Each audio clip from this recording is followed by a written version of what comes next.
dice el Apocalipsis. Se trabó una batalla en el cielo. Miguel y sus ángeles peleaban con el dragón. El dragón luchó junto con sus ángeles, pero no prevaleció. Esta batalla fue espiritual, afirma una mística española del siglo XVII, Sor María Jesús de Ágreda, que recibió revelaciones sobre la caída de los ángeles. Lucharon con inteligencias y voluntades. ¿La causa del conflicto? Dios les había anunciado que la segunda persona de la Trinidad se haría hombre y deberían adorarle. Y además, que tomaría carne de una mujer que sería su reina y aventajaría en gloria a todas las criaturas humanas y angélicas.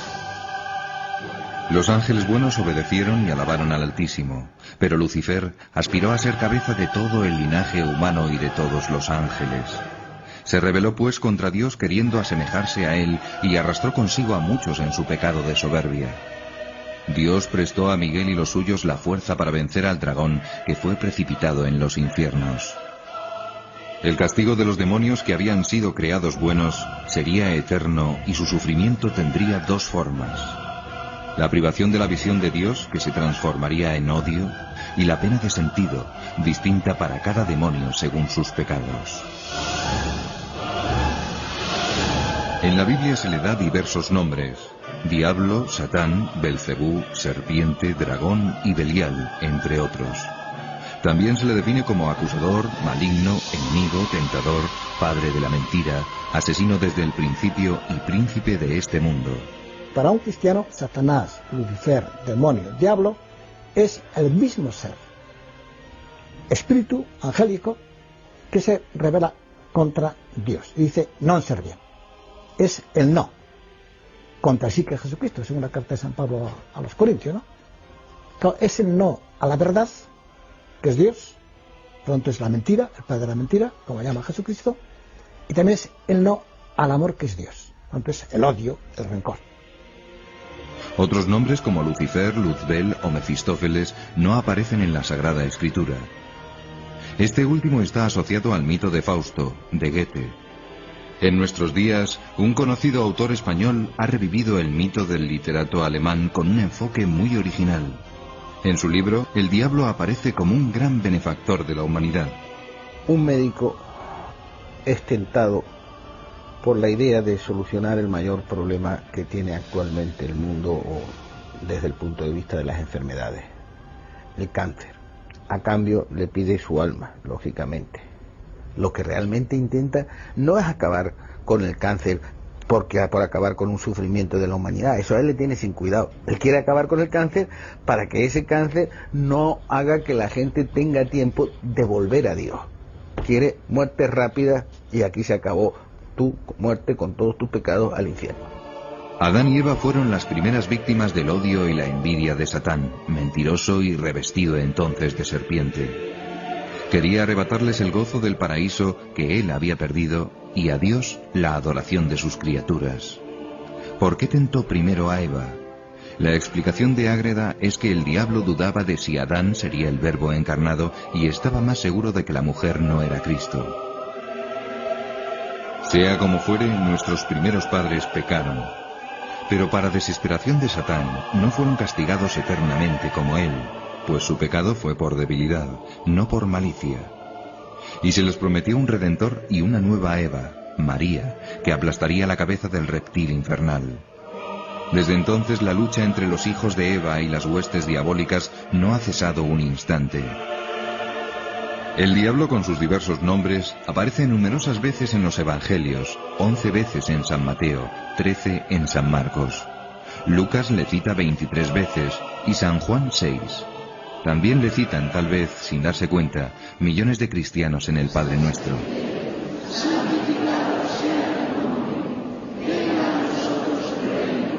La oración que nos mandó Cristo, el Padre Nuestro, la rezamos mal. Rezamos al final, decimos líbranos del mal, amén, y no es así. Apotú ponerú es masculino y hay que traducirlo líbranos del maligno. La oración del reino, venga a nosotros tu reino, tiene un enemigo y le pedimos en esa oración al Padre que nos libre del maligno. Todos los cristianos creyeron en su existencia desde el principio. Prueba de ello es la abundante iconografía que le representa en las más variadas y horribles formas. Y es que esa representación que hacemos del demonio, con cuernos, con rabo, ¿no? Pues yo diría que ha favorecido poco a la fe en el demonio, porque, no sé, se han hecho muchas parodias, muchos sarcasmos de todo ese tipo de figura. Y lógicamente, pues no es eso el demonio es un ser espiritual, es un ángel caído, que lógicamente no tiene esa figura. Aunque la figura tiene también algo de positivo, y es representar al demonio, digamos, como alguien que es malo, feo, repugnante. Yo siempre he estado en contra de la imagen del diablo espantoso y terrorífico y que arrebata o que en cierta manera puede ser violento. ¿Cómo es pues en realidad el demonio? ¿Alguien le ha visto? ¿Cómo es el diablo? ¿Qué cara tiene? Pues naturalmente el diablo, yo nunca he visto al diablo porque no se le puede ver. El diablo es espíritu y el espíritu es invisible por definición, por esencia. Por tanto, lo que se ven son ciertos efectos de los cuales se puede deducir que allí hay una cierta intervención diabólica, pero al diablo naturalmente no se le ve directamente. Algunos se representan al diablo de manera tan grosera y ridícula que al negar su existencia están rechazando un demonio que no existe. El de la Sagrada Escritura y del Magisterio de la Iglesia es un ángel caído, un espíritu. No tiene cuerpo. Eso no quita que alguna vez pueda revestirse de esas y otras muchas apariencias, no siempre terroríficas, para atemorizar, hostigar o tentar. Pero, ¿realmente sigue existiendo el diablo en nuestra época? ¿No le habrá llegado ya la edad de la jubilación? ¿No es un mito preconciliar olvidado para siempre? Parecerá sorprendente, pero no solo el Concilio Vaticano II habló 18 veces del demonio, sino que los últimos papas le han dedicado una atención creciente. Algunos se escandalizaron cuando en 1972 Pablo VI advirtió que el humo de Satanás ha entrado por alguna fisura en el templo de Dios. No era una novedad. Un siglo antes, el Papa León XIII tuvo una terrible visión a raíz de la cual mandó que después de cada misa se rezase una oración implorando la protección de San Miguel. ¿En qué consistía esa visión? Esa visión consistía en que iba a venir un tiempo en la Iglesia en el que Dios permitiría mayor acción al demonio, de tal manera que habría una profunda crisis en la Iglesia debido, digamos, a este mayor influjo del demonio. Pasó tanto miedo que mandó poner esa oración. Pablo VI volvió a insistir más tarde. Una de las necesidades más grandes de la Iglesia es defenderse de ese mal que llamamos demonio. Y precisó: el mal no es ya solo una deficiencia, sino un ser vivo, espiritual, pervertido y pervertidor. Nosotros sabemos, concluyó, que ese ser oscuro y perturbador existe y que está actuando de continuo con una astucia traidora. Juan Pablo II ha desenmascarado su trama para extender el mal. La táctica de Satanás, decía en 1985, consiste en no rebelarse para que el mal se desarrolle por acción del hombre mismo y se transforme cada vez más en un pecado estructural y se perciba cada vez menos como pecado personal. Ese monstruo de orgullo prefiere, en efecto, pasar inadvertido no por humildad, sino por eficacia. Pero esta regla tiene excepciones. Algunas veces el demonio tiene manifestaciones evidentes. La más terrible de ellas es la posesión.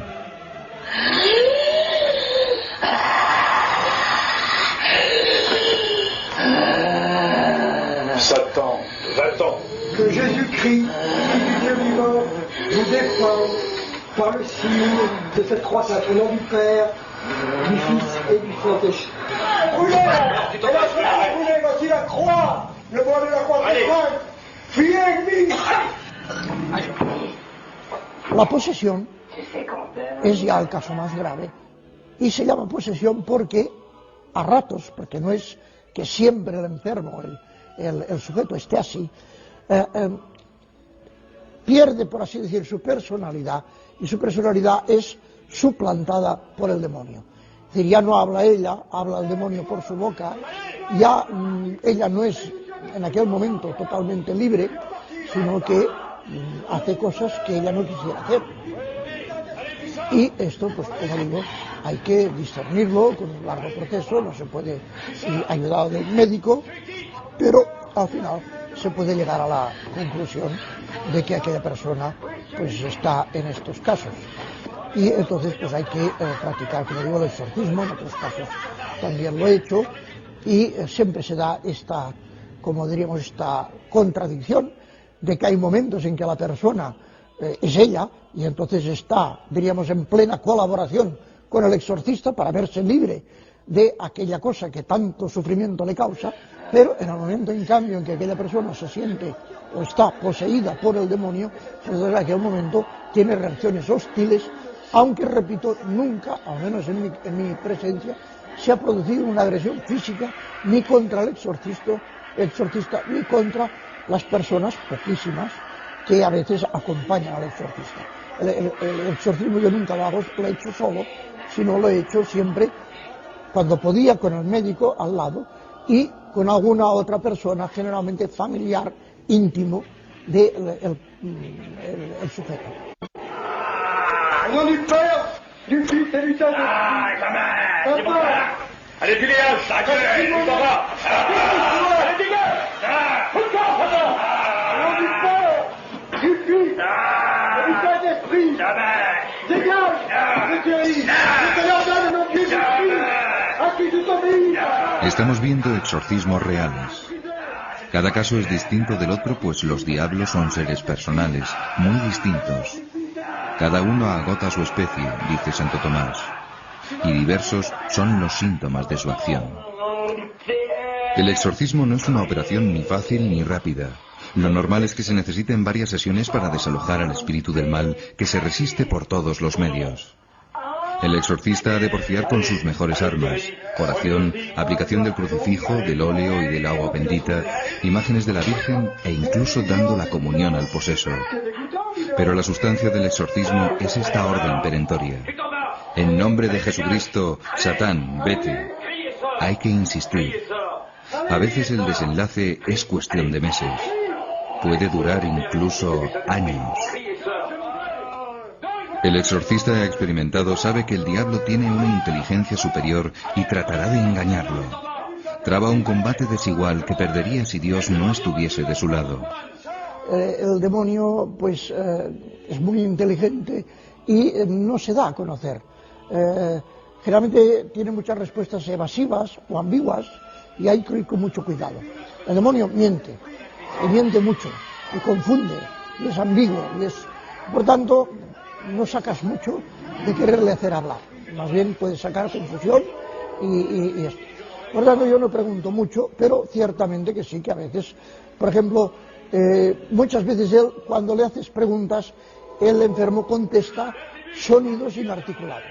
Algunas veces incluso puede, pero no le he tenido tiempo de comprobar, puede hablar alguna lengua o palabras de lenguas que uno desconoce. Entonces, pues hay sonidos, hay palabras que uno dice, pues no acabo de entender por dónde pueden ir. Yo solamente he podido verificar alguna frase en latín, que es lo que, como lo conozco yo, pues he entendido y he podido dar testimonio de que era una lengua desconocida para el sujeto en cuestión. Comment vous sentez maintenant? Non, il n'est pas parti. Il n'est pas parti. Il est encore là. Il est encore là. Il va partir. Ante lo sagrado o lo religioso, la reacción del endemoniado va desde el fastidio y el horror hasta la ira, acompañada de blasfemias o insultos. Sors! Allez, sors! Sors! Sors!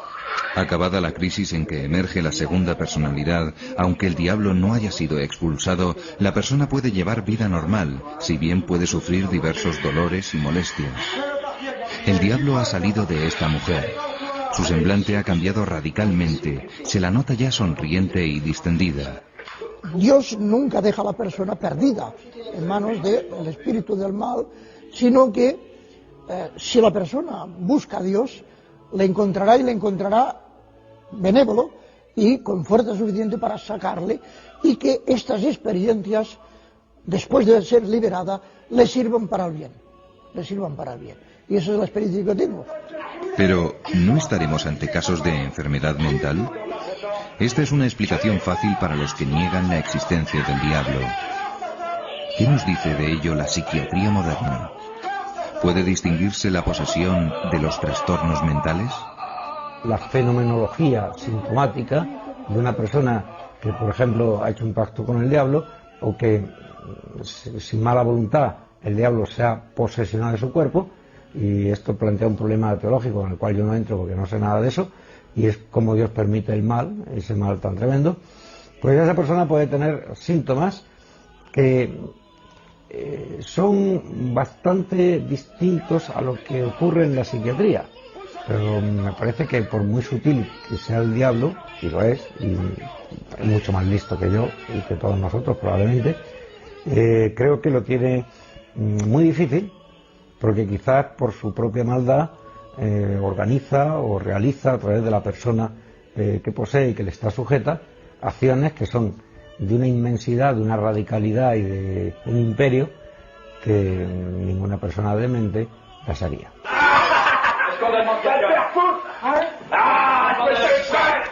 Las convulsiones de la posesión pueden coincidir con las de la epilepsia, pero los espasmos musculares agudos de la epilepsia nunca son tan prolongados como los de la posesión diabólica.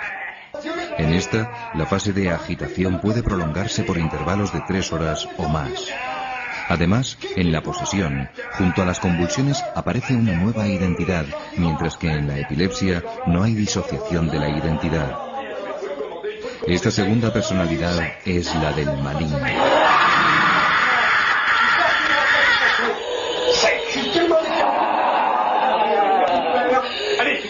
Aquello que la ciencia psiquiátrica no puede explicar, no es que no sepa o no quiera, sino simplemente que no puede, queriendo y sabiendo, me parece que sí es conveniente consultar con el exorcista. Hoy la Iglesia recomienda, ante un caso de exorcismo, pues que haya una consulta, una peritación por parte del psiquiatra. Y a mí me parece que esto es una cautela enormemente prudente y muy de agradecer. Es decir, la Iglesia en la actualidad ha defendido, y creo que ha sido una de las poquísimas instituciones que ha dado un paso hacia adelante en favor, por ejemplo, de la psiquiatría y de la psicología, en muchos casos. Es decir, la Iglesia nos da un ejemplo, como experta en humanidad que es, de no tener miedo a la razón.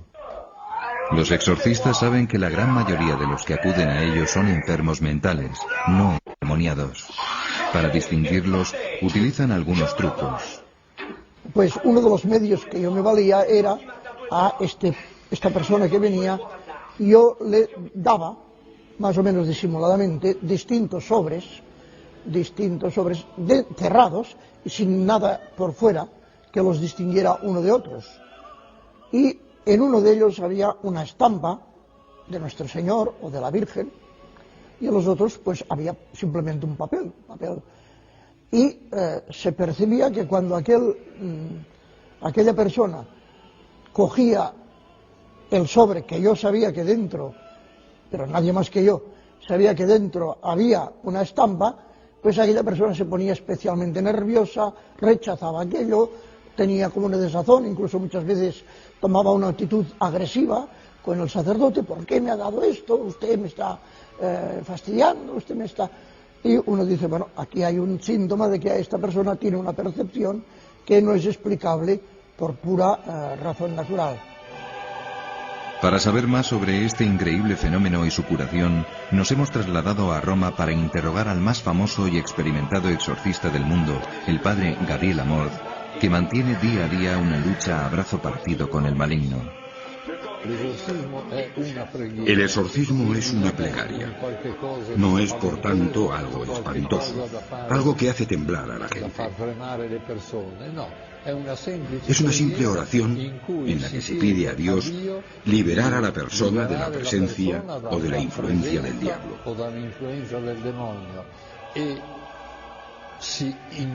Y se manda al diablo, en nombre de Cristo, que se vaya.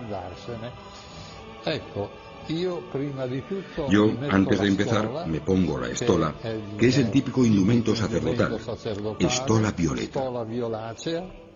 Me la pongo porque me es más cómodo para poder ponérsela sobre la espalda a la persona que debe ser exorcizada. Luego empiezo con el agua bendita. Esto es un frasco con agujeros y bendigo a la persona con el agua bendita. Luego le hago besar el crucifijo. Yo uso un crucifijo en el que está inserta la medalla de San Benito, que contiene varias frases contra el demonio. Hago besar el crucifijo y luego empiezo a decir unas oraciones con la mano sobre la cabeza. En general, los exorcistas tienen en la otra mano el libro con el ritual de los exorcismos, pero yo no lo necesito porque me lo sé de memoria después de haber hecho tantos, y pongo la otra mano sobre la espalda. Y así rezo. En un determinado momento utilizo el aceite de los catecúmenos, que es el aceite que usan en el bautismo. Es importantísima la oración. El Evangelio nos dice que algunos diablos no se echan sino con la oración y el ayuno. Naturalmente, es importante que rece la persona interesada, que recen sus familiares y que se haga rezar a casas religiosas o grupos de oración. De cada 100 personas que piden un exorcismo, 90 son mujeres y solo 10 son hombres. ¿A qué puede deberse esta fuerte preferencia de Satanás por el sexo femenino? El exorcista de Roma aventura varias causas. Son muchas más las mujeres poseídas por el diablo que los hombres. ¿Por qué? He buscado varios motivos, pero no he encontrado uno verdaderamente persuasivo.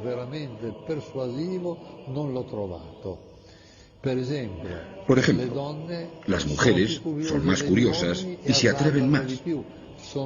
Frecuentan más a los magos, a los cartomantes y las sesiones de espiritismo, o son más asiduas a ritos satánicos. Por eso se exponen más. Otro motivo sería que el diablo ataca a la mujer porque a través de la mujer espera llegar al hombre, como en el caso de Adán y Eva, y en que fue Eva quien convenció a Adán a hacer lo que había hecho ella, a comer la manzana. Otro motivo que puede tener un valor teológico, para vengarse de Nuestra Señora. No hay duda que la enemiga de Satán, por excelencia, es María Santísima. Por otra parte, muchos hombres no se atreven a ir al cura, mientras que las mujeres están más dispuestas a acercarse a un sacerdote para pedir un exorcismo. Contrariamente a Francia o Italia, España ha experimentado una gran crisis de exorcistas oficiales. Tanto es así que algunos han llegado a viajar a Roma para ser exorcizados por Amort, cosa que éste desaconseja. Apenas se contaban 2 exorcistas en España cuando en julio de 2002 la Conferencia Episcopal decidió publicar el ritual de los exorcismos, recomendando el nombramiento de un exorcista por diócesis. Una de las razones por las que al parecer no abundan los exorcistas es el miedo a la venganza del diablo contra quien le combate. ¿Está fundado ese temor? Después corren muchas historias de venganzas del demonio contra exorcistas, muchas. Son falsas, son mitos que van corriendo y corriendo y al final se hacen grandes. Aunque, para ser honesto, debo decir que alguna vez sí que han ocurrido. Pero si han ocurrido ha sido porque Dios lo ha permitido. Porque Dios lo ha permitido. Si no, no. Yo, por ejemplo, debo decir que hasta que no publiqué mi tratado de demonología, pues nunca me había pasado nada. Y sin embargo, después de publicarlo, pues me empezaron a ocurrir cosas. Un buen día me acuesto después de dar una conferencia, estoy con las manos así, tumbado en la cama, y de pronto veo que se enciende la luz de la habitación, hasta oí el interruptor.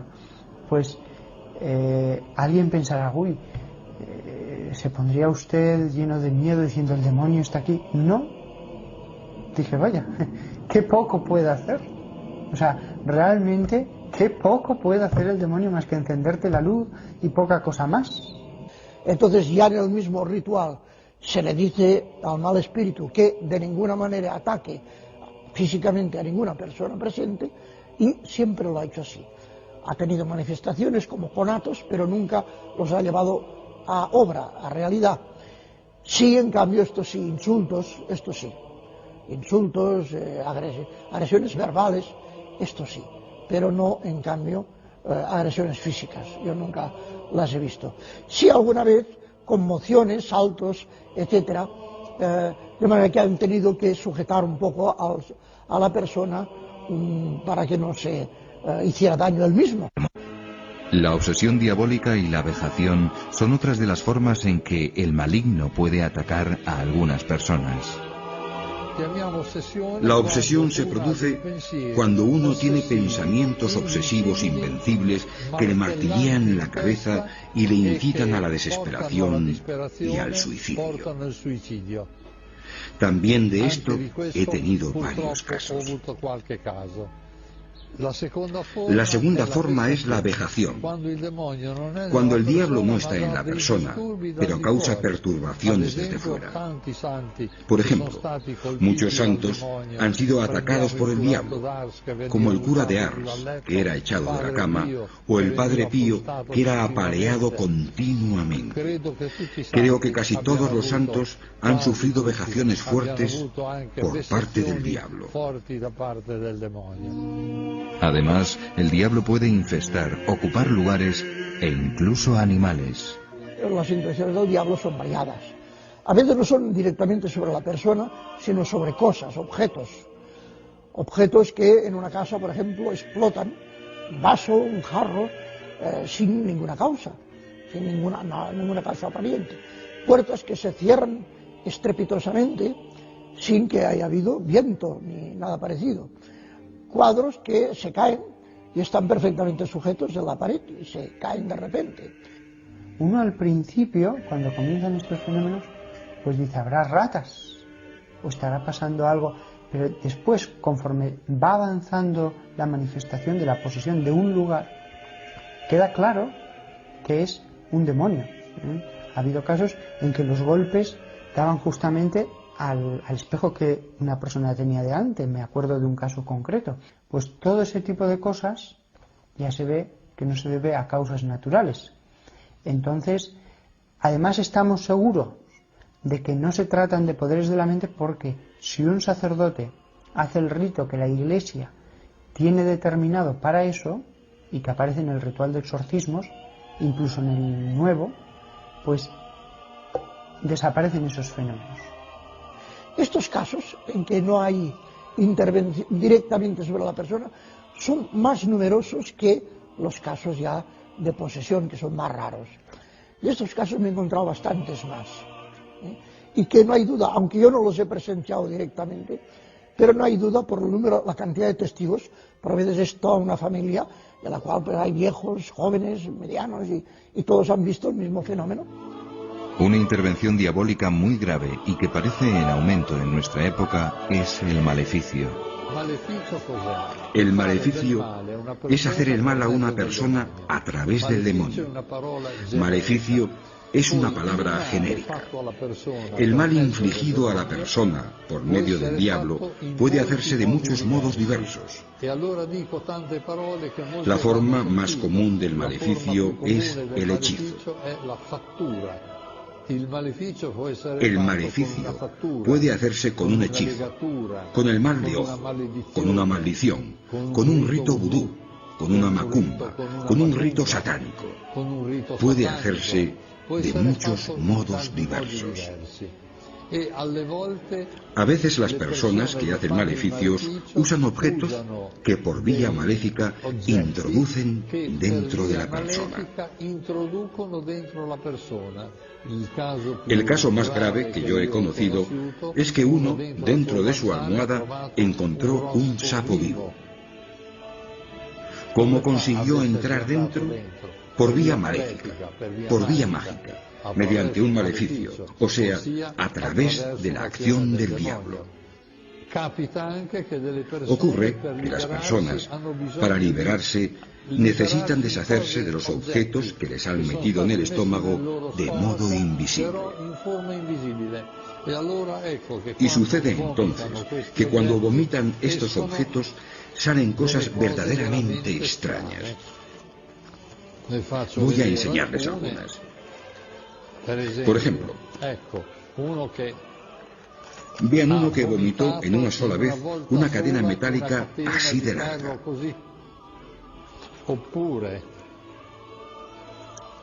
Esto es una de latas, muchas pilas, clavos, pilas, llaves, o sea, objetos varios que son vomitados. Y yo me he dado cuenta que estos objetos se materializan en el instante en que salen de la boca. Si uno hubiese hecho una radiografía del estómago de aquella persona antes del exorcismo, no habría visto nada. Me he dado cuenta viendo varias veces escupir a personas poseídas. Un exorcista debe habituarse a recibir muchos salivazos. Pero, ¿no estaremos demonizando al demonio? ¿Hay que atribuirle directamente todas las guerras y males del mundo? ¿Es el culpable de todos los pecados que se cometen? No todos los pecados son instigados directamente por él, pero sí indirectamente, pues la inclinación al mal no existiría sin el pecado original, instigado por Satanás. ¿Podría el demonio al menos llegar a producir accidentes de aviación o grandes cataclismos como terremotos, erupciones volcánicas o incendios? ¿Puede el demonio provocar un huracán, un terremoto, un desastre natural? La respuesta es que no. Dios no se lo permite. Fíjese usted que si el demonio pudiera simplemente mover un tornillo en un avión en un momento adecuado, podría estar provocando desastres continuamente. Ya no estamos hablando de provocar un terremoto, simplemente mover un tornillo. No, Dios no se lo permite. Solamente al final de los tiempos le permitirá manifestarse de un modo más abierto. Pero mientras tanto, todos los desastres naturales no. Además hay una cosa que debemos tener en cuenta. Todo tiene una causa natural mientras no se demuestre lo contrario. Solo es demoníaco aquello que efectivamente no se puede explicar con ninguna otra causa más que con la intervención del demonio. En cambio, es verosímil la acción de Satán en el origen de conflictos y guerras, por ejemplo, influyendo en líderes políticos perversos. El demonio puede atacar no solo a personas individuales, sino a comunidades enteras. No hay duda que el demonio, entre todas las personas, busca preferentemente las que tienen más influencia sobre los otros.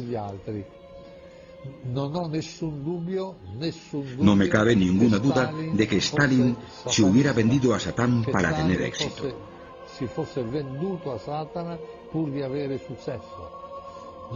No tengo ninguna duda de que un personaje como Hitler estuviese completamente invadido por Satanás. Hay que notar que Satán puede influir en grupos enteros. Y yo creo que todo cuanto el nazismo ha hecho ha estado enteramente inspirado por Satán, porque los nazis cometieron atrocidades que racionalmente no se pueden explicar. En algunos casos, muy raros, el diablo puede provocar enfermedades. El mismo Evangelio lo dice varios casos. Tiene un espíritu mudo. O el caso de la mujer encorvada, que expresamente dice Jesús que era por un demonio. Y he conocido algún caso que no hay duda alguna, que fue hacer espiritismo y producirse una enfermedad que los médicos nos explican y que efectivamente orando la persona entra en trance. Pero no es posesión, simplemente es ese espíritu que le produce esa enfermedad. ¿Quiénes corren más riesgo de ser poseídos o asaltados por el diablo?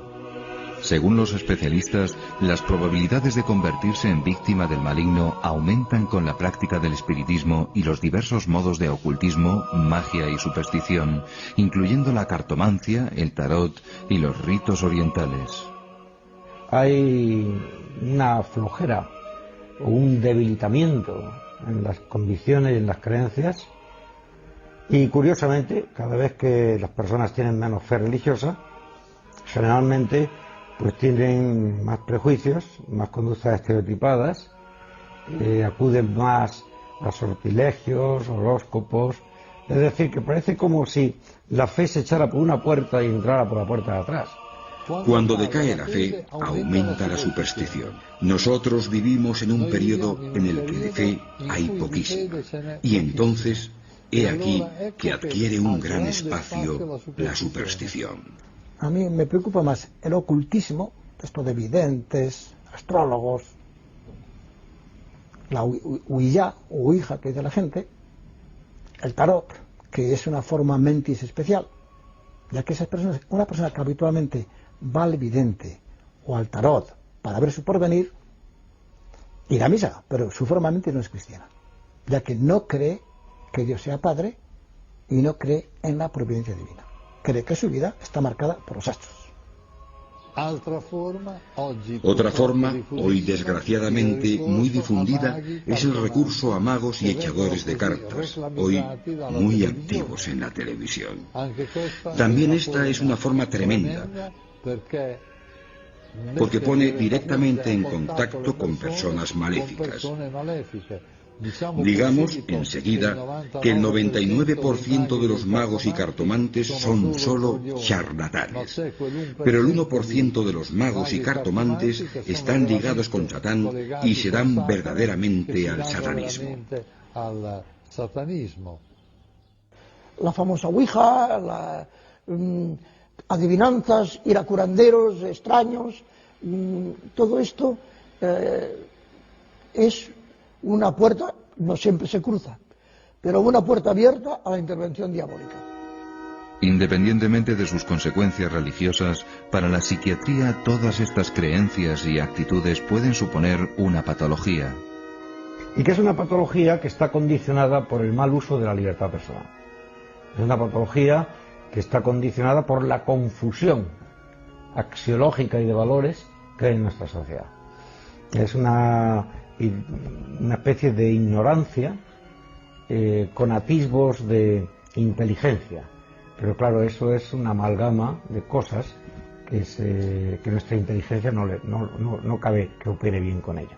Me refiero, por ejemplo, pues a la quiromancia, a la consulta al tarot, que pagan por ello, a echar las cartas, a juegos de magia negra.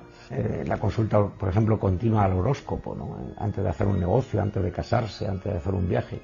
Es decir, yo creo que depende de un sistema cognitivo que no tiene la certeza, ni la fortaleza, ni la capacidad de hundir sus raíces en la verdad. Por eso a muchas personas les cabe muy poca realidad en la cabeza hoy. Para el exorcista Amorth, la puerta que más frecuentemente introducen en el mundo de la posesión es el espiritismo. Otra vía de acceso al demonio, hoy muy difundida. Las sesiones de espiritismo que ya no se hacen llamando a un medium que entra en trance y evoca a un difunto. Hoy se enseñan métodos por los que uno puede hacerse él solo la sesión de espiritismo. Y las dos formas más usadas son la escritura automática y la grabadora.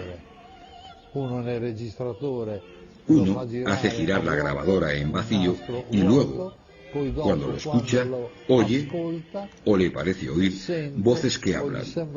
Una persona que habla. Hasta aquí hemos visto las actividades extraordinarias de Satanás y sus huestes. Las más frecuentes y ordinarias son menos visibles, pero a menudo más temibles. Estamos hablando de las tentaciones. Casi toda la acción del demonio se reduce a tentar. Y la tentación consiste en que un demonio se acerca a la persona y le tienta le sugiere el que haga el mal. Se lo sugiere a través de especies inteligibles. Es decir, uno no oye ninguna palabra, no oye ninguna voz, pero le viene como un pensamiento. Es, digámoslo así, algo como telepático. También proceden muchas tentaciones del entorno.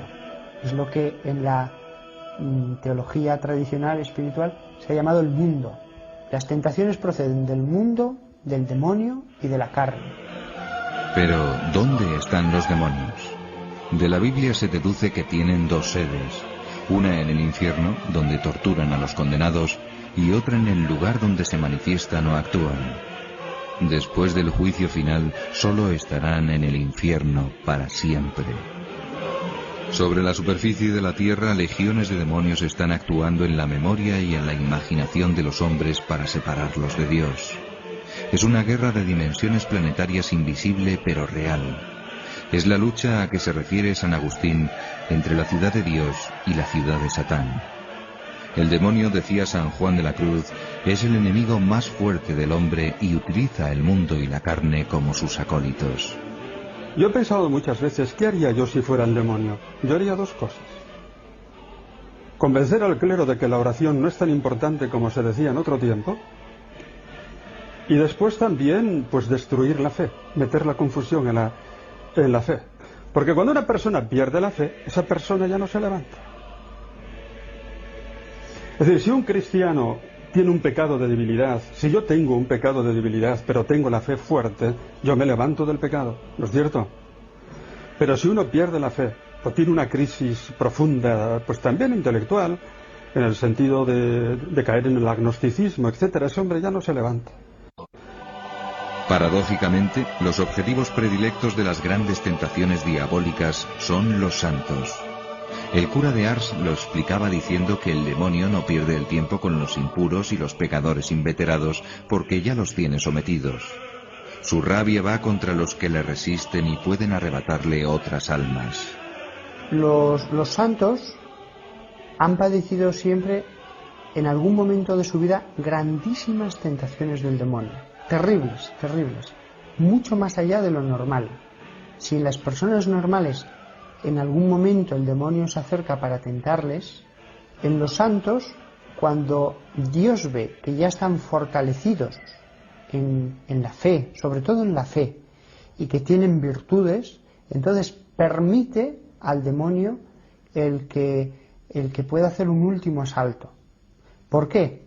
El demonio lo que intenta es ganar esas almas antes ya de que se eleven totalmente hacia Dios.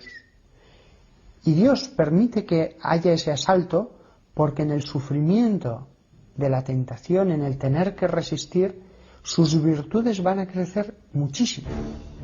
Por grande que sea el poder de Satán, está controlado por una potencia superior. Con la fuerza divina San Miguel puede más. San Agustín dice que si Dios no tuviese controlados a los diablos, no quedarían justos sobre la tierra. San Pablo lo aclara de forma consoladora. Dios no permitirá que seáis tentados más allá de vuestras fuerzas. Porque si Él pudiera obligar a alguien a hacer algo malo, todos seríamos malísimos. Todo el mundo estaría cometiendo las mayores barbaridades. El diablo se supone que es la maldad personificada, pues obligaría a todo el mundo a hacer malo, todo el mundo haría por la calle asesinando, matando, violando y haciendo toda clase de barbaridades. ¿Por qué? Porque claro, si él tiene una fuerza superior y él te puede obligar, pues todos andaríamos a garrotazos. No, él no puede, él simplemente intenta. Según Santo Tomás, probar al hombre mediante la tentación es una tarea útil, pues combatiendo al tentador, el hombre adquiere méritos. Venciendo la tentación se santifica. Así, sin quererlo, el demonio sirve los designios de la providencia. Dios se vale de su malicia para santificar al hombre. Últimamente van en aumento los que, seducidos por Satán, optan por el mal, llegando al extremo aberrante de rendirle culto. Son los que militan en las sectas satánicas o luciferinas y los que practican la brujería.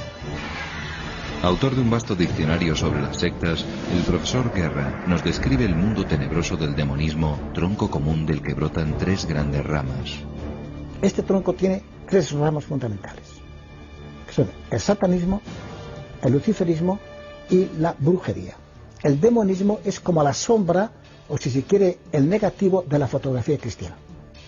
Tienen ritos, la misa, tiene símbolos cristianos, la cruz, el hisopo, el altar, pero los invierten.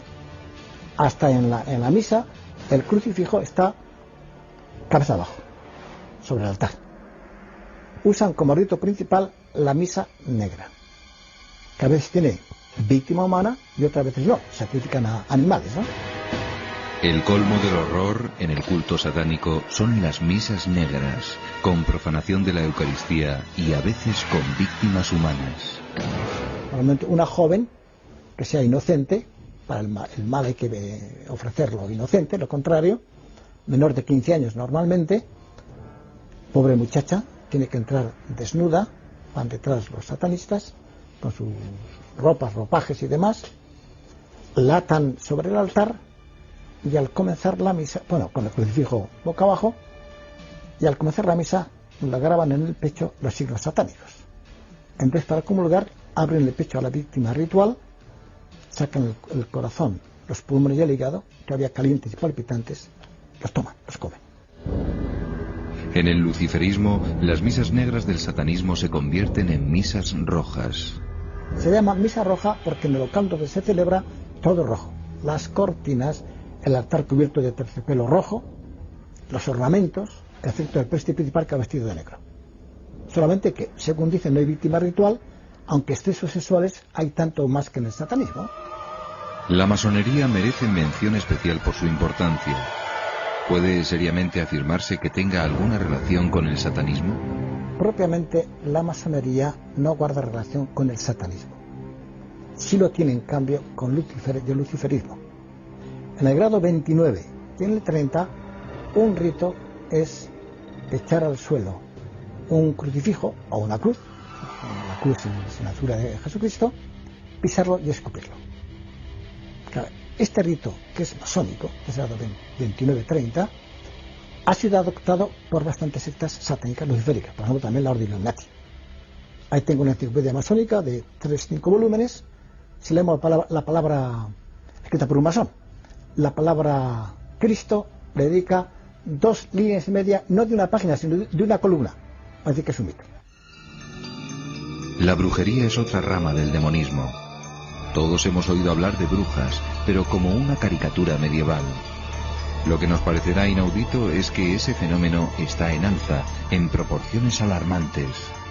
La brujería es también satánica. De hecho, adoran a Baphomet, adoran a Lucifer, a Satanás, y en la Edad Media sabemos que se concentraban en determinados lugares, por ejemplo aquí en Burgos, las de Cantabria, Valencia, Burgos, parte de Bilbao, etcétera, junto en Cernégula, un lago que no va ningún río a ese lago, que tiene agua siempre, y allí en torno a un árbol que había a la orilla era cuando se celebraban los sábados sus reuniones, ¿no? Los sabbats, que dicen ellos, ¿no? Ellas pensaban que hacían viajes astrales, que allí se juntaban con Satanás en forma de macho cabrío. Después, cuando vuelven, tienen poderes especiales, benéficos o maléficos. Las brujas eran maléficos, por ese motivo procuraban a los vecinos congraciarse con ellas. Todavía hace pocos años, en un pueblo de Zamora hacia Galicia, al matar daban una parte del cerdo a la bruja del pueblo, para evitar sus maleficios y males de ojo y cosas de esas, por si acaso, ¿no? ¿Realmente hay brujas entre nosotros? La brujería está aumentando de una forma alarmante, también entre chicas jóvenes. Pero hace 2 o 3 años, un alumno mío de la Facultad de Teología me contó un caso. Eran 9 muchachas de aquí de Burgos, de 14 a 16 años, que se ve que en verano, habiendo con sus padres a rellenar la Costa Brava, ahí se habían puesto en contacto con un grupo de brujas, se habían conectado y en pocos meses ya hacían magia blanca, empezaron a iniciarse en la magia negra, en el vudú, algo tremendo. Si como todo hace suponer el diablo existe, nos odia y aspira a hacernos eternamente infelices, ¿cómo podemos liberarnos de él? ¿Qué medios tenemos para protegernos de sus insidias? Cuando uno Cuando uno se acerca con frecuencia a los sacramentos, aunque le hayan hecho un maleficio, es posible el boomerang. O sea, que un maleficio recaiga sobre la persona que lo hace y no sobre la persona contra quien se dirige, que está acorazada por la gracia de Dios, acorazada por la posesión de la Virgen, de los ángeles, y por tanto puede estar segura. La práctica de los sacramentos es la manera más normal de verse libre de todo esto y en general llevar una vida cristiana, por así decir, fervorosa, normal, sin exageraciones, pero verdaderamente pues fiel a lo que hemos aprendido en el Catecismo de la Santa Madre Iglesia. En conclusión, ¿hemos de tener miedo al diablo? Cristo es el que nos ha liberado a nosotros del miedo del demonio. Y uno que es cristiano y vive de Cristo y reza frecuentemente, pues es mi caso, ¿no? Yo no le tengo ningún miedo al demonio. Sé que existe y que tengo que tener precaución, lógicamente, pero un cristiano tiene que saber que lo puede vencer con la gracia de Cristo. Este diablo es mucho más inteligente, mucho más respetuoso, sobre todo porque él se atiene a una cosa que es la ley suya que le ha dado Dios. Él puede tentar, pero como decía San Agustín, el diablo es un perro atado a una cadena que nunca puede llegar más allá de la cadena. Si te mantienes lejos del alcance de esa cadena, no tienes por qué tener miedo al diablo. Al diablo solo se le tiene miedo cuando tú entras en su terreno, cuando te dejas tentar. El diablo siempre tiene las de perder, puesto que el hombre, la persona tentada, le basta con decir no. De que el demonio es un pobre diablo. Si estamos con Dios, pues podemos contra el demonio. Por tanto, no hay que tenerle miedo especial si uno pues acude a Dios, que es el que realmente le puede poner en su sitio. Si uno vive en gracia de Dios, si uno reza, si se acerca a los sacramentos, no debe tener ningún miedo al diablo. Nosotros, unidos a Cristo, somos más fuertes que el diablo. Un cristiano posee, además, el sello de la Trinidad recibido en el bautismo, y es el diablo quien debe temblar ante un cristiano y no viceversa. Lo dijo el cardenal Ratzinger. El cristianismo liberó al mundo del terror de los demonios. Pero si la luz de la fe se apagara, el mundo volvería a caer en el horror y la desesperación.